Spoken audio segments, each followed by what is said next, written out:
వినాయక చవితి నిమజ్జనానికి అన్నదాన కార్యక్రమం అయితే పెట్టారు మా మామూలు ఊర్లో. మేమైతే ఫుడ్ రివ్యూ ఇచ్చాం. Enjoy. Appadam, biryani, raita. Okay, focus, perfect. Vegetable rice వేసుకున్నాము, అది అయిపోయింది, తీయలేకపోయినాము, ఏమనుకోవద్దండి. ఇంకా సాంబార్తో తిందాం అనుకున్నా, ఆల్రెడీ ఇంటికాడ తినేసి వచ్చాను.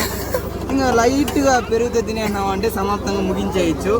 అప్పుడు మాత్రం అట్టే దాచిపెట్టుకున్నాను. స్వీట్ మాత్రం మునిగిపోయింది, ఏం చేయాలో తెలియట్లేదు.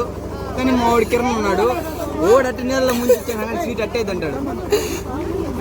కిరణ్ పెరిగేటని చెప్పరా. పెరుగు కొంచెం నీళ్ళగా ఉంది, పెరుగు కొంచెం తక్కువైంది. పప్పు బాగానే ఉంది, ఉప్పు లేదు. ఇంకా నెక్స్ట్ వచ్చి పప్పు కూర రెండు మిక్సింగ్ చేసుకున్నారు, దీంతో ఏది ఉప్పు లేదు.